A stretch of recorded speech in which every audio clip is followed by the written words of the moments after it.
नमस्कार दोस्तों। GM judicial academy YouTube channel में आप सभी लोगों का बहुत बहुत स्वागत है। और मैं गोविंद सर आज इंडियन कॉन्ट्रैक्ट एक्ट पर बेलमेंट टॉपिक पर आपसे किया जाएगा, क्योंकि बेलमेंट यानी कि उपनिधान बहुत ही महत्वपूर्ण टॉपिक है। और इस टॉपिक से क्वेश्चन अक्सर मेंस एग्जाम में आते हैं, चाहे वो जुडिशरी का एग्जाम हो, हायर जुडिशरी एग्जाम हो, या फिर अन्य कोई रिलेवेंट टॉपिक हो इसके विषय में, तो ये आप इसको देख सकते हैं। आइए देखते हैं कि बेलमेंट जो है क्या होता है और बेलमेंट के एसेंशियल एलिमेंट क्या होते हैं, और इस पर एक लैंडमार्क केस आपको हम आएंगे। तो सबसे पहले भारतीय संविधान अधिनियम यानी इंडियन कॉन्ट्रैक्ट एक्ट के सेक्शन सेक्शन 148 में ध्यान दीजिएगा। इस सेक्शन 148 में बेलमेंट के को परिभाषित किया गया है, बेलमेंट को डिफाइन किया गया है, यानी उपनिधान को परिभाषित किया गया है। वास्तव में बेलमेंट होता क्या है?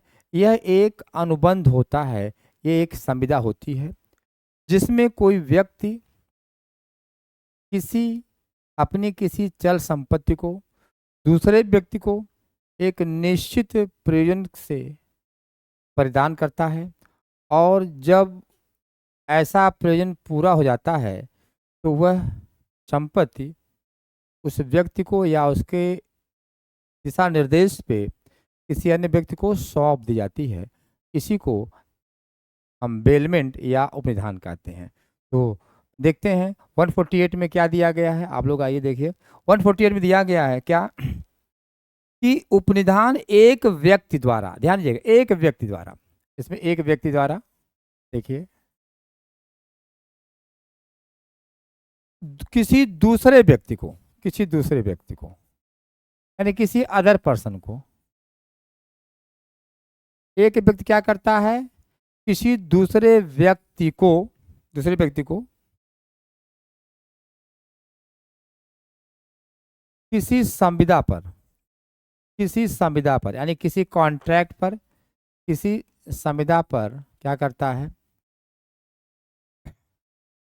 माल का माल का परिधान माल का परिधान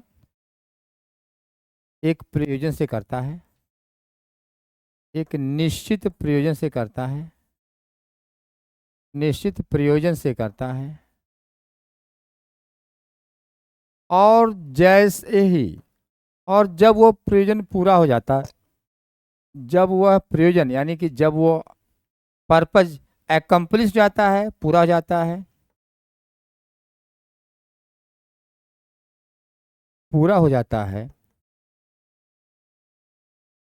तो उस माल को वापस कर जाता है।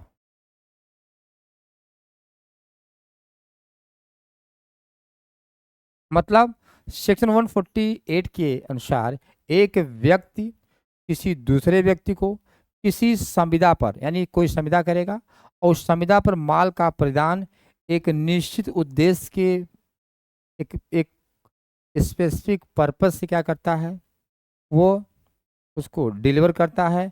और जब वो पूरा हो जाता है, यानी कि जब वह पर्पस एकम्प्लिश हो जाता है, तब उसको वापस कर जाता है।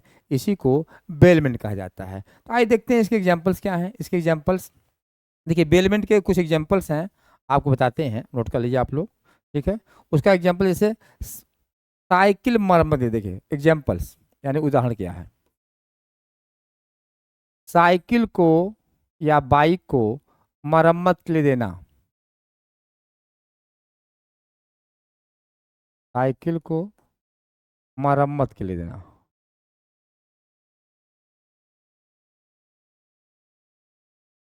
धोबी को कपड़े धुलने के लिए देना, धोबी को कपड़े देना धुलने के लिए। और स्वर्णकार को यानी गोल्ड स्मिथ को सोना देना बनाने के लिए, ऑर्नामेंट देना। ये सारी चीज़ें क्या हैं, एक वेलमेंट के बेस्ट एग्जाम्पल है, ठीक है। तो अब देखते हैं कि इसके एसेंशियल क्या हैं, ठीक है। इसका एसेंशियल क्या है, बेलमेंट के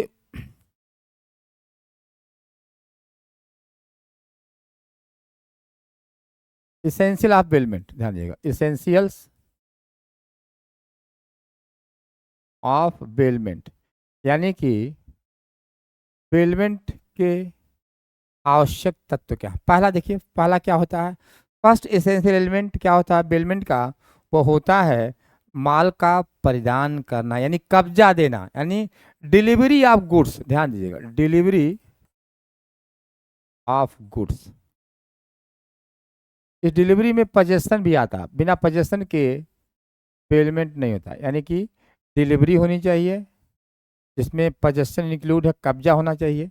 और दूसरा है, यानी कि फर्स्ट आपने क्या देखा कि डिलीवरी ऑफ गुड्स होता है, और दूसरा जो आप देखेंगे क्या, कि जो माल का परिधान है किसी संविदा पर होना, यानी कि delivery of goods,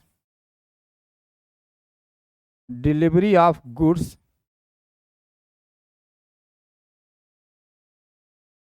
delivery of goods based on a contract. इसका मतलब क्या है कि जो माल का परिधान किया जाएगा उसके वो कैसा होगा, एक संविदा के अनुसार होगा, एक संविदा होगी। क्यों? क्योंकि बिना संविदा के वेलमेंट नहीं होता है। तो दूसरा एलिमेंट हो गया। इसके साथ तीसरा इंपॉर्टेंट एलिमेंट है कि delivery, delivery is,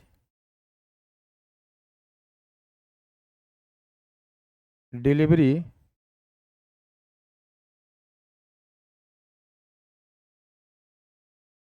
delivery should be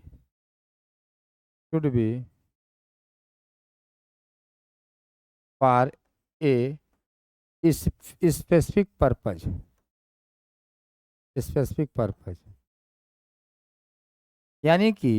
यानी कि जो माल का परिधान है वह एक निश्चित प्रयोजन के लिए होना चाहिए। ठीक है, ये इसके एसेंशियल है, डिलीवरी होनी चाहिए यानी कब्जा देना जरूरी है माल का। दूसरा, delivery of goods based on a contract, यानी माल का प्रदान एक संविदा पर होनी चाहिए। और तीसरा है delivery should be for a specific purpose not person, यानी कि डिलीवरी जो है कैसा होना चाहिए, एक विशिष्ट उद्देश्य के लिए होनी चाहिए। अगर ये सारी चीज़ें हैं तो बेलमेंट का निर्माण हो जाता है।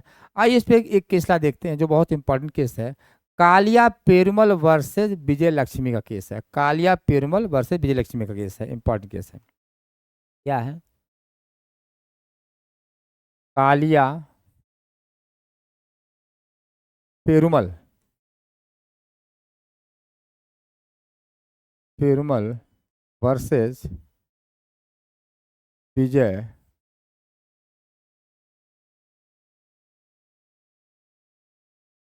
लक्ष्मी, बहुत महत्वपूर्ण केस है ये। ठीक है, यानी कि कालिया पेरुमल वर्सेस विजय लक्ष्मी के केस में ये बेलमेंट का सबसे बेस्ट और लैंडमार्क केस लॉज है। होता क्या है कि इस केस लॉ में एक महिला जो है वो क्या करती थी, वह कुछ गहने बनवाना चाहती थी, और वह डेली सुनार के पास यानी गोल्ड स्मिथ के पास जाती थी, और वो सुबह से शाम तक वहाँ रहती थी। और जब वो स्वर्णकार बनाता था तो बाद में उसको रख करके बॉक्स में लॉक लगा करके चाबी अपने पास लेके चली जाती थी। ये ऐसा अक्सर करती थी। और जब एक बार जब वो दूसरे दिन जाती है तो उसको वो बॉक्स गायब मिलता है। तो ऐसी कंडीशन में उसने इसके लिए बेलमेंट के लिए क्या किया, एक सूट फाइल किया।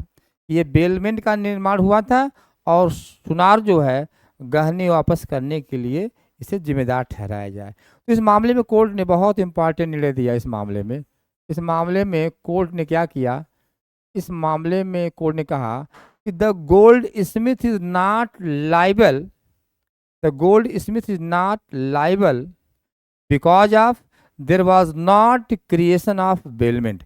यानी कि क्या है, बेलमेंट यहाँ पे नहीं माना। क्यों नहीं माना? यहाँ कोर्ट ने बेलमेंट नहीं माना। क्यों नहीं माना? क्योंकि गुड्स की डिलीवरी नहीं हुई थी। Goods was not delivered, goods was not delivered. क्यों? क्योंकि उस माल पर कब्जा यानी जो ऑर्नामेंट्स है उस पर कब्जा तो उस महिला का ही था, इसलिए क्योंकि वो चाबी लेकर के चली आती थी। इसलिए न्यायालय ने कहा कि इसमें सुनार का कोई उत्तरदायित्व नहीं है, ना ही किसी बेलमेंट का निर्माण हुआ है, और ये जो है इसमें जो है महिला को जो है कुछ भी नहीं मिलेगा। तो बहुत इंपॉर्टेंट केसला है, आप लोग इसको अच्छे से नोट कर लीजिए, और धीरे धीरे और भी वीडियोस शॉर्ट लेक्चर्स इस पर आते रहेंगे।